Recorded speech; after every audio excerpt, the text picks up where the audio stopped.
Good morning, everyone. I am Kathy LeCroy. I am an education specialist with the Alabama Public Television.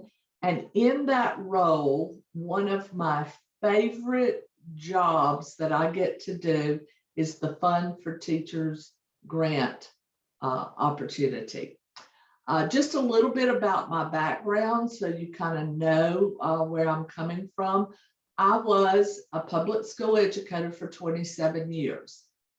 In the Guntersville, Albertville school systems is where I spent my time. And in 2008, I retired from teaching from the Albertville City School System. During those 27 years, most of my career was as a library media specialist.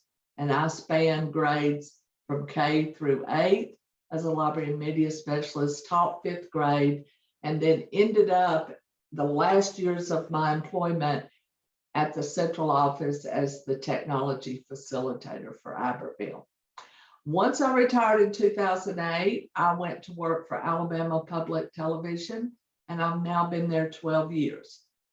And as I said, my role at APT as an education specialist is working with educators throughout the state. And I do things from training on our resources to other opportunities that we have, whether it's some kind of contest or things we're creating and we want educator input, and just presenting at conferences. But as I said, Fund for Teachers is my favorite thing. And in 2012, Alabama became involved with Fund for Teachers, which is a national grant program out of Houston, Texas. And back in 2012, and for several years, only states that had a relationship with Apache Oil Company were allowed to apply for Fund for Teacher grants. Well, Alabama had a relationship, of course, because of the oil drilling off the coast. So that was how we became involved.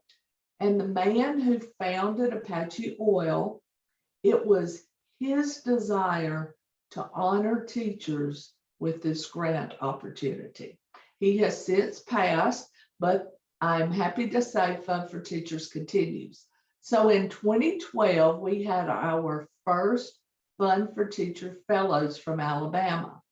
And we have had more than one, or at least one, every year since, including last year. The applications were open during the pandemic, and we had a fellow apply. We have had 121, as I said, and I'm going to show you in just a few minutes a link where you can go to view all 121 fellows and what their PD opportunities were. Now, having been a former educator myself, I know educators get a lot of emails about opportunities. Hey, you could do this. Here's a free trial, blah, blah, blah. And so you always are a little skeptical. You know, you see something, you think, yeah, there's probably some catch to that, or it doesn't apply to me, or that's going to be other teachers. This is legitimate. As an individual educator, if you meet the eligibility for Fund for Teachers, you can get up to $5,000 for professional development. As a team of 2 or more, you can get up to $10,000. And it is legitimate. And the great thing about all of the fellows we've had, all 121, is the renewed spirit and enthusiasm I have witnessed in every one of them once they are awarded this grant and complete their fellowship. So let me share my screen to start with as I continue, excuse me, to give you some information. So I'm going to make sure that, let me get this up. You know how Zoom is with sharing screens. I just want to make sure that you are all seeing what I see. Oops. So let me know if you happen not to see what's on my screen. Do you see, Gia, do you see the Fun for Teachers website on my screen? Yes. Okay. Yes, we can see it. Okay, so let's start from there, and then I'll make sure each time I share that you're seeing what I have. When I send you the link and you want to go learn more about this grant, explore, or start an application, this is the page you will come to. And there's just all kinds of information on here. When you see the Ramsden project, you may be thinking, wait a minute, I thought this was called Fun for Teachers. Well, the Ramsden project is what you become part of that project once you are awarded the grant and become a fellow and complete your learning fellowship. So they don't just let you wander off, hey, we got the grant, we did our thing, we completed the requirements, and now they've forgotten about us. They keep you in a network of teachers learning and sharing together. And this year they started something new called the Innovation Circle. You see it on the screen. And Alabama had 8 people who had been still are Fun for Teacher fellows, but had gotten that grant, who were able to apply for an additional grant for $1,000 to do something special in their classrooms, to learn and apply. So let's go up and let's talk about the requirements, and let's talk about how you apply for this grant. So first, and again, let me make sure, are you seeing my screen now? Can you see it? Yes, we can see it. Okay, good. Now I have up on the screen just a flyer that says Curiosity Launches Learning. And so if you're seeing that, you see that it lays out on a 1 sheet how you are eligible for this grant and what it all is about. When we talk about professional development grants, what are we talking about? Well, notice the first paragraph, it says these are for summer fellowships. Now, let me start out by making some clarifications there. Yes, if you apply for Fun for Teachers, as you write that application, think of that professional development opportunity as something you're going to do in the summer, okay? Now, as I say that, let me say, what if you don't get out of school until May the 20th, and you have found this wonderful professional development online conference that you want to do May the 15th? Well, here's the reason why Fun for Teachers wants it to be fellowship. Because as we all know, you're still under contract to the school system up until the end of school. So the Fun for Teachers honors that and says, hey, this is for time that you are not in school. But I'm going to preface that with the but. If you had time off or you got permission from your administration who said, yes, we'll give you 1 day, you can do this online conference, and Fun for Teachers is paying your registration and whatever, if you're awarded the grant, then you see. There are some exceptions to the summer, and thinking of summer, because nationally summer vacations are different for, depending on what state you're in and when you started school. So just think of it that way, and I wanted to make that as clear as possible. Now, let me say, I said summer vacation. I always, as a former teacher and a retired teacher, shouldn't say vacation. I know very few teachers that take their entire time off and just don't do anything school related. Most people are working. So look at how this grant works. During that time off from your regular teaching job, you can choose to do professional development where you can go wherever in the world you want. whether it's somewhere in the US, whether it's somewhere abroad. Now, as I say that, let's think about COVID. It also is going to deal with restrictions. Maybe a country you want to go to, you write a proposal, you submit it January 20th, and suddenly come June, that country has put up restrictions and you can't go. Fund for Teachers will allow you to offset that grant and go at a later date. That happened in 2020. All of our fellows that applied to go anywhere, US or overseas, suddenly couldn't travel. So they allowed them to defer or do something online instead. So I want to qualify that because we're still in a time when there's a lot of question marks. You know, I might get a grant to go to Italy and study something, and suddenly come this summer, Italy's not allowing anyone except, you know, their own citizens in their country. So those things can happen, and Fund for Teachers realizes that. So you write the grant, and this year they are allowing international travel again. Last year, it was limited to the continental United States, but this year you can request to go out of the country. Now, as I say that, I also want to say Fund for Teachers wants me and anyone else speaking about the program to emphasize this is not a vacation grant. It's not for you to go to Europe or France or wherever because you've always wanted to go. And then you're going to find a way to kind of make it work. Please don't think of it like that. If there is a reason you would want to go to Italy to study something that's going to impact your teaching and that problem of practice that you've identified, then sure, right to go to Italy. We've had people go. We've had people go to Spain. We've had people go to the Galapagos Islands. But then we've also had people go to Atlanta to a wonderful conference on working with students with dyslexia. So everything does not have to be some overseas trip.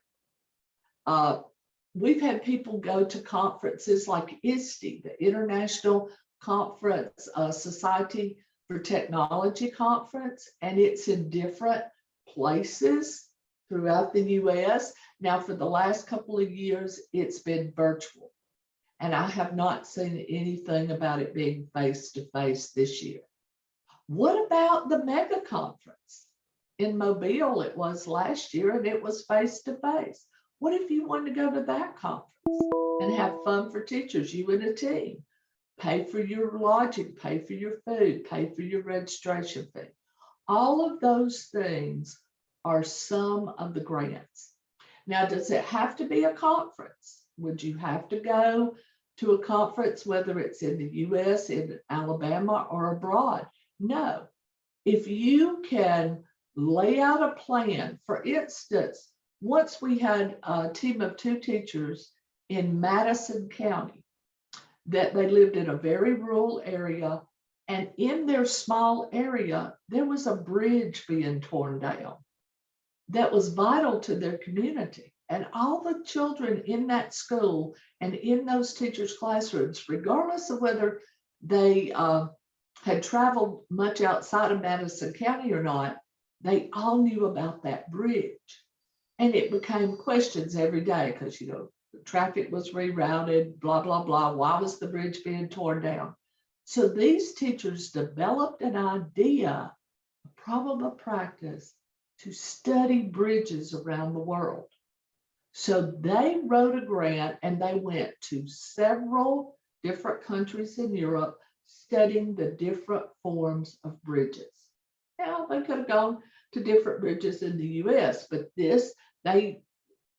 researchers, see on my screen where it says meet or talk with researchers, scientists, they were able to line up in these places, and they would have to give you more details of how they did it. But as they went to each of those countries, they were able to go talk to people about that particular bridge design when it was built, why it was built the way it was built, and so on. And so they came back and did all these activities about bridges for their students. So transforming that student learning. And it led to all kinds of things, not just talking about the different countries, but design, engineering. They did the thing where you build bridges, you know, with different materials. So I just wanted to set the stage for what we're talking about as a Fun for Teacher grant. Anything that you think of, look at where it says design your fellowship. Think outside the box. How and where is the best place to learn what you want to learn? But the number one thing about this grant, and I want to stress this, is identifying that authentic problem of practice. Something you as an individual or you as a team of educators say, this is a problem we want to address. I'll give you another example. One year, some teachers in the Birmingham City school system taught middle school. And this was one of our earliest grant recipients. It was a group of 3. They were English teachers. I think one was history, but the 2 others were English teachers. And they were middle school, and they were having a hard time getting middle school kids to read. Okay, we all recognize that's a problem of practice. And the books they were assigning to read, the kids didn't want to read. So they surveyed the students and said, if you could pick what we ask you to read, what would you choose? Well, this was back during the vampire things, when vampire books and the movies were popular. So the kids said, we want to learn and read about vampire stories. So these 3 educators in Birmingham City wrote to visit Romania and England and places where the vampire stories got their origin, or where the settings are in the stories. And they went and learned all about the country, took photos of some of the Gothic looking buildings, and they came back and they built a whole unit around vampires and reading. And they saw such reading increase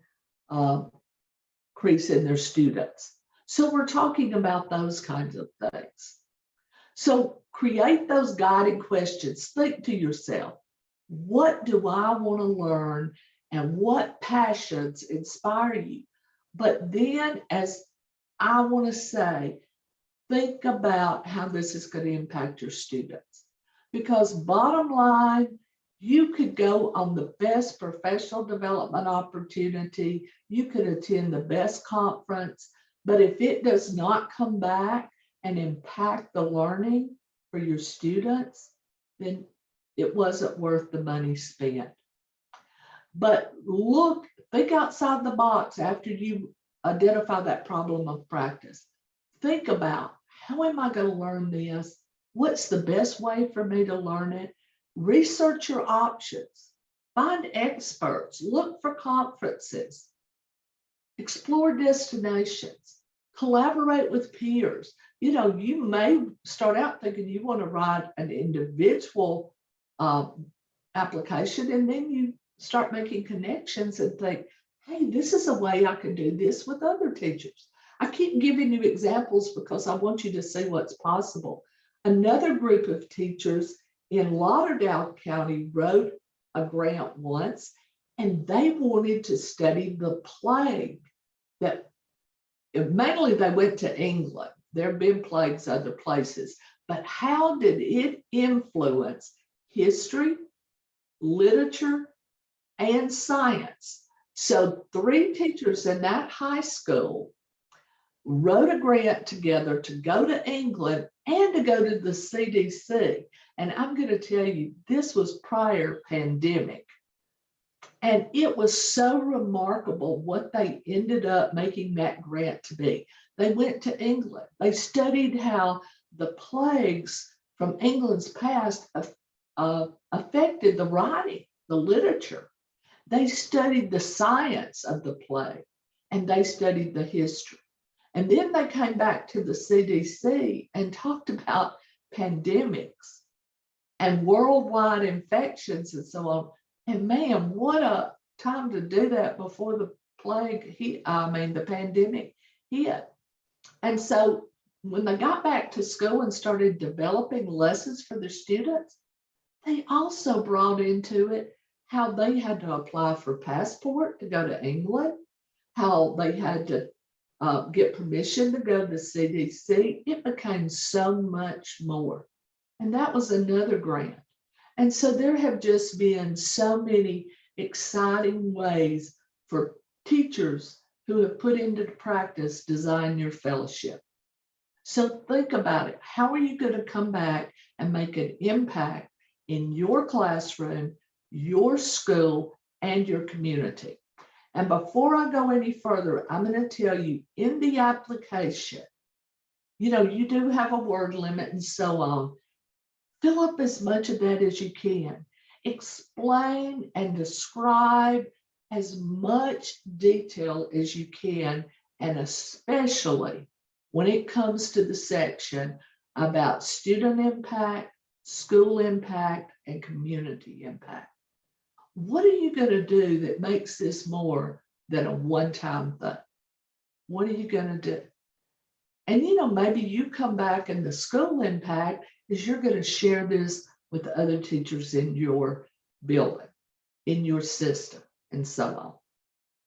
Who's eligible? Okay, now hopefully I've built some excitement. I hope you can tell how much I love this program. You are eligible if you're a full-time pre-K through 12th grade teacher who spends at least 50% of their time in direct instruction. Now, who's not eligible for this? Administrators. If you're an administrator, sorry, but you're not eligible. If you're a district person working from the central office, overseeing teachers, you're not eligible. Now, let me tell you why. Because remember back to that problem of practice in the classroom or in your instruction. So they want these to be teachers that are instructed. But what about librarians? What about counselors? What about specialists within the school, whether it's intervention or so on? Again, are you spending 50% of your time working with students? Now, it's really not to be one-on-one instruction. So think maybe of a speech pathologist who works with the student one-on-one, but they don't work with groups of students. So that would not be an eligible position unless that speech pathologist is working with groups of students at a time. I hope I'm making that clear. But most people, and by the way, I know I'm speaking to public school today, but this is both for private school and public school educators, charter schools. So as you look at whether you're eligible, if you have any questions, reach out to me and I'll individually answer those. But I was a former library media specialist, as I told you, grades K through 8. I spent more than 50% of my time providing instruction to students. And sometimes it was groups of students, smaller groups, sometimes it was whole classrooms. Same thing with counselors and so on. If you are spending more than 50% of your time, so think of it that way. What about school nurses? Sorry, but this grant is not for you unless you teach health courses. There's always some exceptions. I have had people in a central office role that also went into the classroom and taught. There's some systems where that happens, where someone still does classroom instruction, even though part of their time is served in more of a district role. Okay, second requirement, are you returning to the classroom next year? So sorry, if this is your retirement year and you're planning to retire, you cannot apply for this grant. Now, sometimes things come up after you've your full intention was you're coming back to school next year. You're gonna come back. But then life intervenes. Something happens in your family or to you, and you can't come back. Of course, Fund for Teachers recognizes those things happen. But as your intentions are, when you submit that grant, January 20th, are you coming back to school? Okay. Third requirement, you have at least 3 years experience. And by the way, that does not count as student teaching or if you were like a permanent sub, like I was when I first started teaching. It's 3 full years, and this year can count as your 3rd year. So, again, I don't want to make this sound as a downer thing, but let's say this is your 3rd year and you have all intention purposes of coming back next year. And then at the end of the year, you find out you're not going to be employed. What happens? Well, again, your intentions were on January the 20th that you were coming back. And I'm sure if possible, you will go out and you will get another job in another school or system and so on. So I hope that has kind of clarified what is this grant. And I'm going to allow individual questions at the end if you have any. But then look at the next big bold thing. You must apply online, and the deadline is January 20th. And please don't wait till afternoon of January 20th to start the application or to get ready to hit submit. Let's say for some reason your internet went down. Then, too bad, so sad. And so prepare a little ahead of time. You don't have to submit it before January 20th, but I would be ready on the morning of January 20th to hit that submit. Now you could start working on it. You could start working on it today, tomorrow. You could go in there and fill out the first application parts where you list your name, what you teach, your principal's name.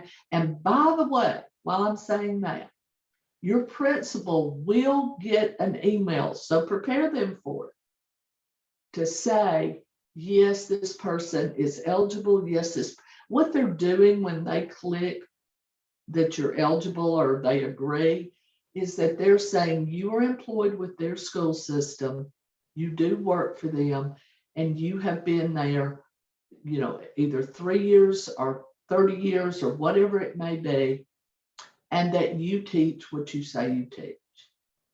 And so, just make sure, because your application is not fully submitted until that principal clicks that email. And sometimes, it hasn't happened often, but sometimes I've gotten calls or emails from teachers who say, my principal never got that email. They never did. And sometimes that's legitimate. It gets blocked, hung up in the firewalls of school systems, or the principal might overlook it, getting so many emails. So if that happens, reach out to me and I will contact Fund for Teachers and they'll resend it to them. Okay. And hey, we check, I check, and I have never let anybody not submit an application due to the principal not getting the email. Now, if your principal has a problem, you might just give them a heads up that you're writing this.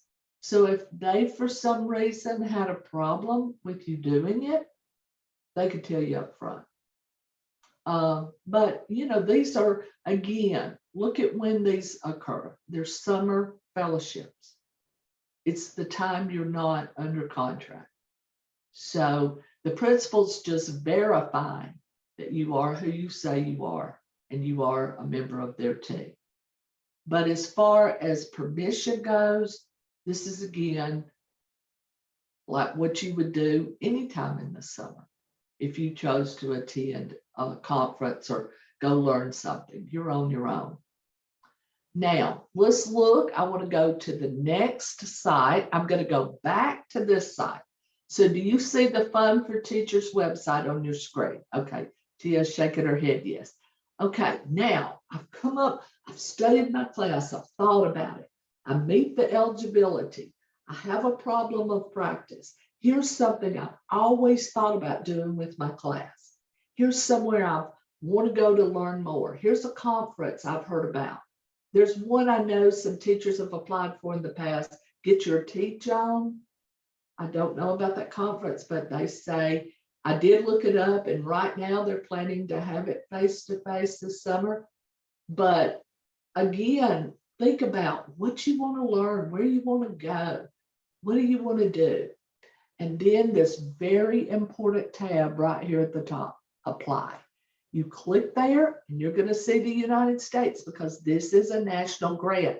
Now, if you remember back when I told you it was only available for states that had a relationship with Apache Oil, and it started out of Houston, Texas.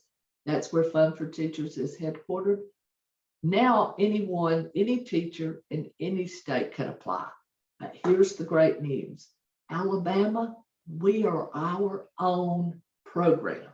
So when you write a grant as an Alabama teacher, you are competing against other Alabama teachers, not nationally. Now, does that mean I don't think that Alabama teachers could compete nationally? Of course not. There were a few years when money was tight, as that happens many times, and they made everybody apply nationally. We still had fellows. And Fun for Teachers told me some of the strongest applications they got were from Alabama. I'm not surprised. I know the quality of teachers we have. But even if you had to apply nationally against teachers throughout the nation, you would still stand a wonderful chance. But in Alabama, you will apply and your applications will be judged or chosen against other Alabama applications. So what you do once you come to this page is click Alabama. And then you're going to see the APT logo come up because Alabama Public Television is the partner with Fun for Teachers national headquarters. And I'm so proud that we get to do that. So then you just click on the icon, just like it says, the logo. And then you come to this page and you're going to see all this wonderful information. If I were you and I was going to apply for this grant, the first thing I would do is look at this page. I'd read all about the program overview. I would look at the eligibility again. I would look down at every little thing. And then before I left this page, I would look over the parts of the application. Application, as I told you, there's several parts. That is going to tell you about each part of the application. So when you click, these things are going to open up and it's going to tell you all about how this works. The application timeline. Now, this application opened in October. There's already one person that submitted and others that are already working on theirs, but you're not too late. You're not too late. And you don't stand less of a chance because you're starting yours in December or January, okay? It's going to tell you exactly, you've got to create an online account. Now, if you've already applied in the past, or you've already gone on this site and looked and thought, hey, I'm going to create myself an account and see what it's all about, you still use that same login. If you've forgotten it, there's a way that helps you reset it and get that. Then when you first go on, you create that account, look at the next thing. You're going to create a 1 to 2 sentence, only 350 characters, including spaces and so on, about what your proposal is going to be or your application is going to be about. And I'm going to show you where you can see some of those. What are you doing? Where are you going and why? So think of it as like an elevator speech. You can only do it in 350 characters. Then you're going to sign your cover sheet. Once you sign it, look what it says. Email is going to be sent to your principal. asking for a digital signature to verify your eligibility. Okay, so it's probably not going to happen ever, but what if somebody heard about this grant and they went and said, hey, I'm a teacher at this school, and they really weren't. And so that's why they asked for principal verification. So if you're going to apply as a team, you're going to choose one member of that team to be the team lead. You're going to create a team name and be creative. I'll show you again some team names. And then that team lead will initiate the process to input the team names, but each team member must register for an individual account and submit the cover sheet. Now that's important, whether you're a team of 2 or a team of 6, each one of you have to create an individual account and complete the cover sheet where the principal will verify you. The team lead will be the one who submits the application, okay? But the team lead can't even advance until all members have completed and signed the cover sheet. And that's happened in the past where I've had someone contact me and say, hey, I filled out my cover sheet and it won't let me go to the next step. Well, did everyone on your team fill out a cover sheet? Because they all must. So that's just a little trick there I wanted to point out to you. Okay, part 2. Let's talk about the proposal and the budget. There's going to be a part where you're asked to give a budget narrative, okay? A budget narrative is where you're going to do, you know what a narrative does? It describes or tells what you're going to be spending the money for. But first, let's look at the proposal. Proposal's application. I skipped right over that, sorry. Here are the sections. See them in dark text. First, what is your fellowship proposal? What's your problem of practice? Why is it important to address this problem of practice? And look, it gives you some guides. Describe what you know about your students. Maybe you're saying you're from a school that's not very diverse. So your proposal is going to be, you want to go to this place or you want to go to this conference and learn more about diversity to bring back to your students. Maybe it's something to do with reading or STEM or art. It's limitless, but describe why the demographics of your students make that a problem of practice. Describe the gaps that you see that exist and why you want to explore this. Articulate your learning goals. What do you plan to get out of this professional development? Then the fellowship learning plan. Where are you going to go? What are you going to do? Describe it, outline it. Teacher growth and learning. How is this going to help you as an educator to grow? If you were awarded this grant, and what are you going to do to implement it in the classroom?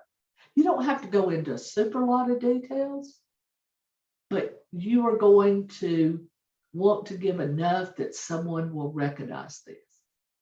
Now, I'm just going to tell you a few little pointers here. Number 1, I don't read grants because it's the director of the Alabama program. And by the way, these are read blind by the people that read them, the selection committee.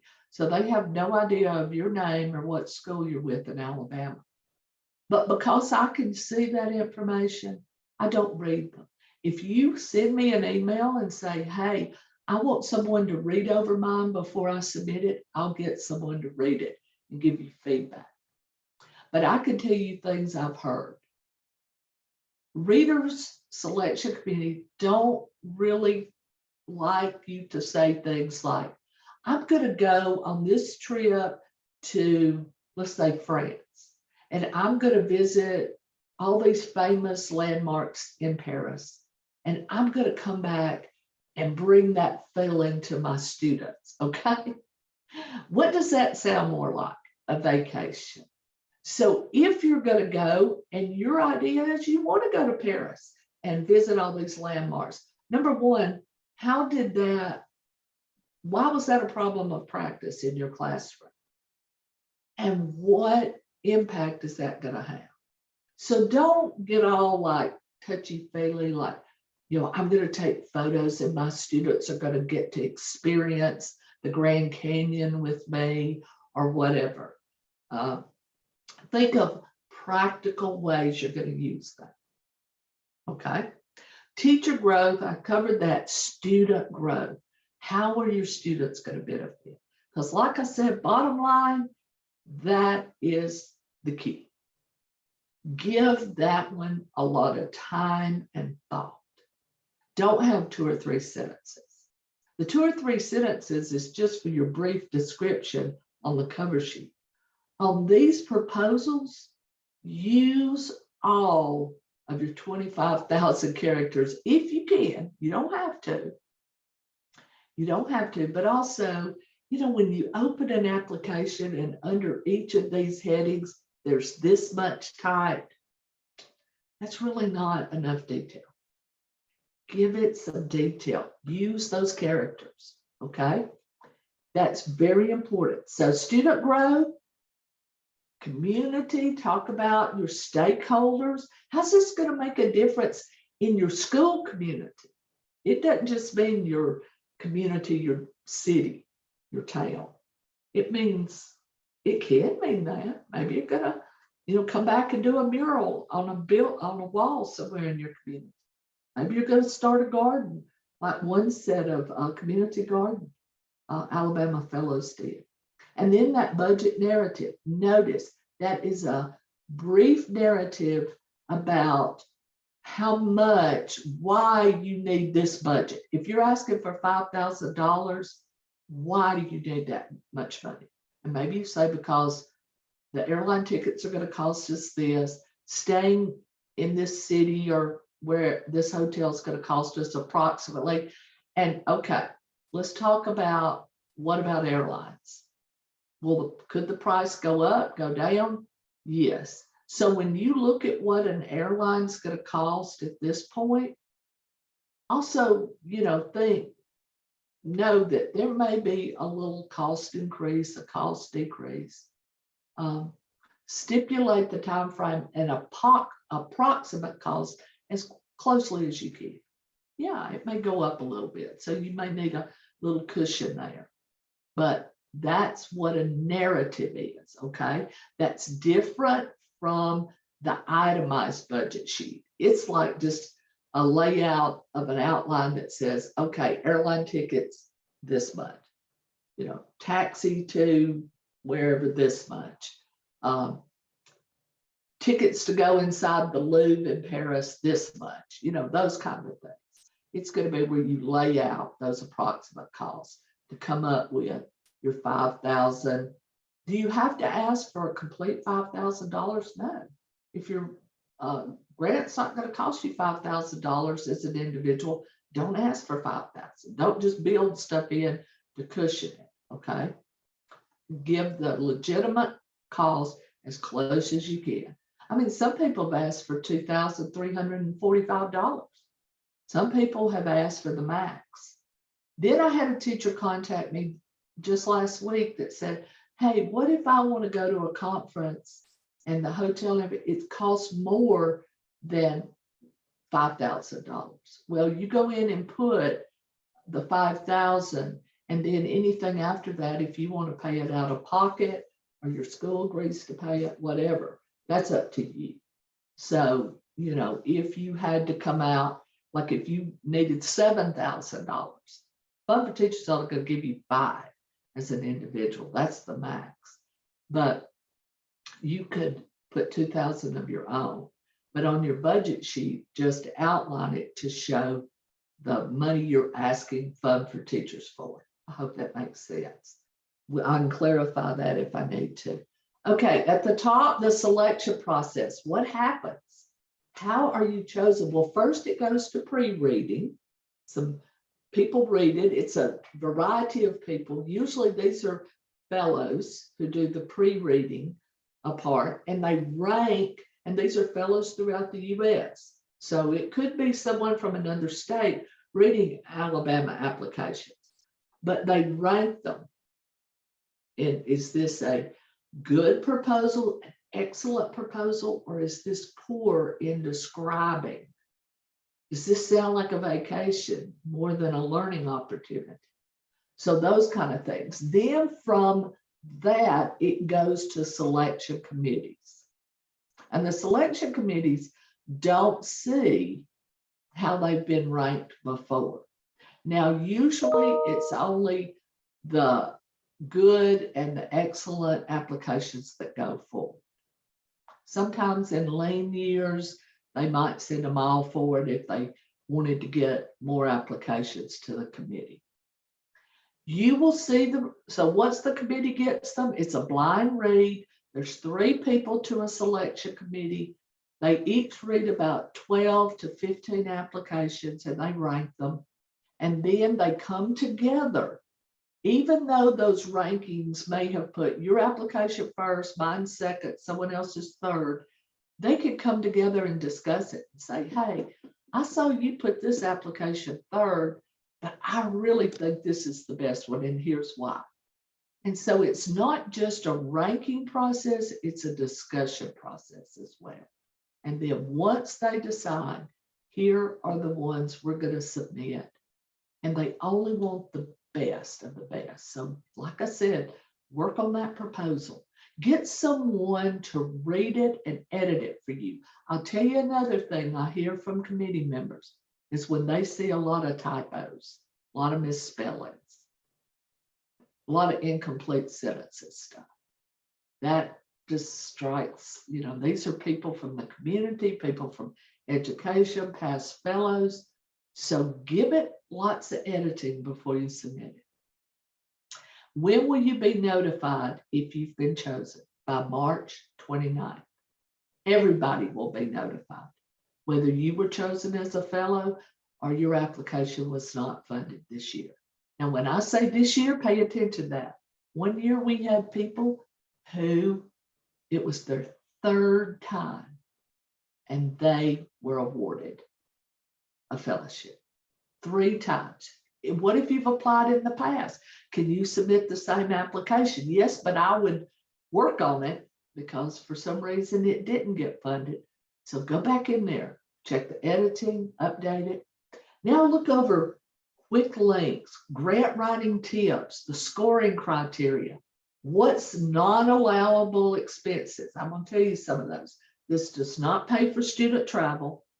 So you couldn't say, one of my student growth is I'm going to come back and take all the students on a field trip to so-and-so.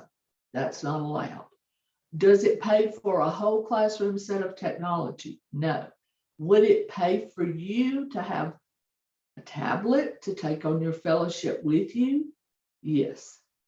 Would it pay for some books for you on these topics to bring to your classroom? Yes. If you went to a conference and the authors or the speakers had books for sale, could you buy some? Yes. But look at those non-allowed expenses. One year we had somebody that submitted a grant and asked for all this physical education equipment. It's not that, okay? Will it pay for you to take a college course to improve your certification or up your certification from a bachelor's to a master's? No. Will it pay for you to take coursework to renew your certificate? No. Will it pay for a conference for you to learn something that you've identified as a problem of practice? Yes. So project search, go here and look at all the possibilities. You can look at the subject. So let's say you are a literacy teacher. You're a science teacher. You teach physical education and health. Yours is going to be right here. You do performing arts, technology, social justice, other. I would encourage just look at that. If you're like, I don't know what mine's going to be. I wouldn't pick a year to see what comes up. You can pick just Alabama, or you can let it show you what some applications were. So if I said, okay, I'm going to pick literacy and writing. I want to see, I'm going to narrow this one just because I know it's going to be huge, 2018. And I want to see all states. I can also pick a grade level. Look, here's that project description. Remember that 1 to 2 letter sentences you have to put on your cover sheet? This is what those are, those project descriptions. Look at the schools where they've been located and look at where people have gone, what they've done. Now, does everything have to be international? You want to go to London, you want to go to France? No, only if it makes sense. Let's look at those for just Alabama. Let's see if we didn't have any in 2018. Let me say all. Okay, look. People from Alabaster, Columbiana, Madison. Look where they've gone or where they wanted to go. Okay. Some of these were funded, but no, all these were funded. I'm sorry. These are all funded. But these here, I remember what theirs were. They taught the Holocaust. So they went to places of the Holocaust. I've had the pleasure of getting to meet almost all of these 121 fellows. And by the way, if you're chosen as a fellow 5 years after your first time, you can apply again. But I love this section. But please, and I know I'm speaking to educators, you're not going to do this, but never go look at someone else's proposal, description, and copy it.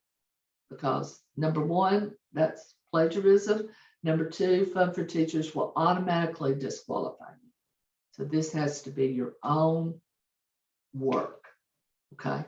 So just, I know I'm speaking to professionals here, but just so you know that. Now, where did I see that again?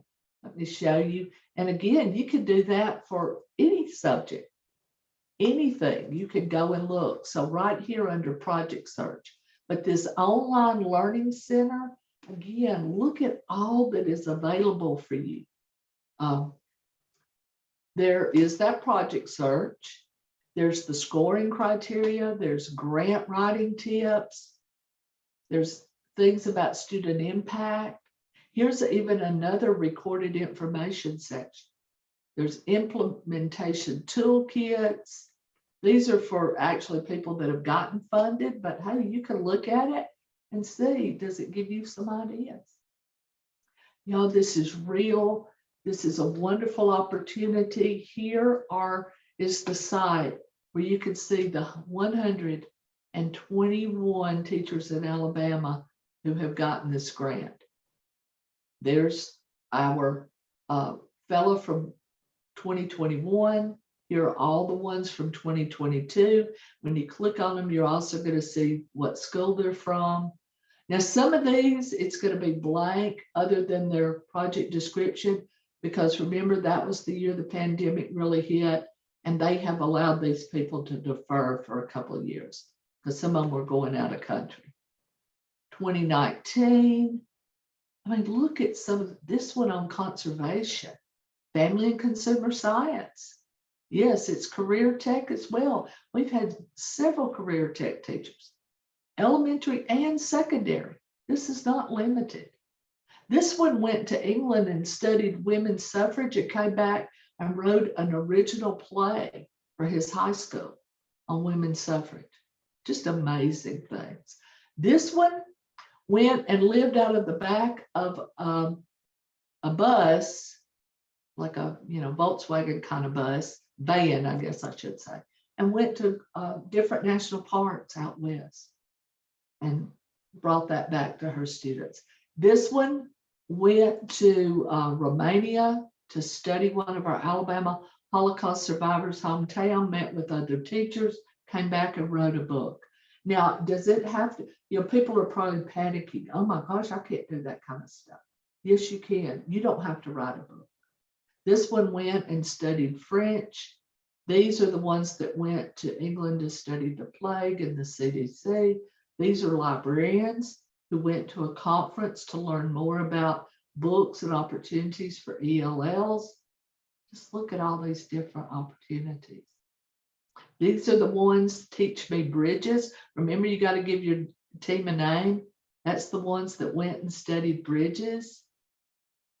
Look how many we had in 2014. So we had a lot of applications that year. 2013, And like I said, you could go, these were cosmetology teachers. And they went to a conference. They were career tech teachers. We've had foreign language, career tech, science, math, ELA, so much, the arts, librarians. This one was theater. So take a look at those. I'm going to send all these links. And Gia, I'm going to stop. I know I've almost gone my full hour, but I want to see if there's any questions that anyone has. I hope I have given you what you need, but I'm open to questions and questions in the future if you have them.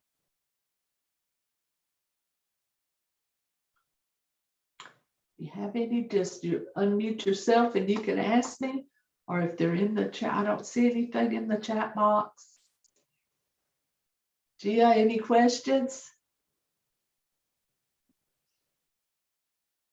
Kathy, I think you covered everything. One question I did have was the student travel question, being able, if teachers were able to use the grant to fund travel for their students to go along with them for their professional learning. So that answered the question that I had. There are very few things that aren't covered, but that is one of them. And one year somebody submitted a wonderful application and they had that in there. And so when Fund for Teachers, when the selection committee questioned it, Fund for Teachers said, don't disqualify their proposal, just mark that part out, that it's unfunded. So even if someone accidentally submitted something unfunded, it doesn't mean they'd say, hey, you're disqualified. Okay. Now, if it were a proposal for a college course, that right away they would. But if it were a proposal that everything else looked great, but they asked for, let's say, 10 tablets, and they said, we're not going to give you 10. But now, in the past, like I said, they have funded some technology because some people have said, hey, I'm going to go do this experience and I'm going to create a blog for my students to follow. Okay. And I want a tablet to take with me, because you don't want to take sometimes a big heavy laptop or whatever. They have funded that. Okay. And like I said, sets of books and those kind of things they've funded. Now, what do you have to do when your fellowship is over? You have to, I tell you, this is one of the best grants I have ever seen with that too. You know how following some grants, you have to write almost like a congressional or college paper? No, it asks you to do some very practical things, like 5 photos from your fellowship, explain how it impacted you. It can all basically be done on 2 pages. And then, of course, you have to account for the money spent. They give you 90% of the money before your fellowship, if you're awarded, 90%. Then once you complete all the paperwork, once you get back, that has to be done by September of 2022, they will give you the remaining 10%. So that I didn't answer. Anything else, Gia? I think that's it, Kathy. I appreciate you joining us this morning and sharing all of this information. As we get more questions, I'm sure we'll have some from principals and teachers once we put the video out there. I'll be in touch and I'll send those questions to you so that we can get some answers. Okay, if anybody else on the call has questions too, please feel free to unmute yourself. I will say a couple of things I didn't think about. Do all the teachers on the team have to be in the same school? No. Do all teachers on the team have to be in the same system? No. Okay. Do all teachers on the team have to be in the same state? Not really. You don't. You are allowed, if you had a very close colleague in Georgia, say, or Tennessee, and you wanted to do professional development with them, you can write it that way. So it's very open. There are some sites I'm also going to send you that have some additional workshops. There happens to be one tomorrow night done by Fund for Teachers that you can come on that workshop and say, hey, here's my idea. What do you think? Those kind of things. But I can also, yes. One question, since so many professional learning opportunities are still being held virtually, will they fund virtual attendance or virtual registrations? Yes.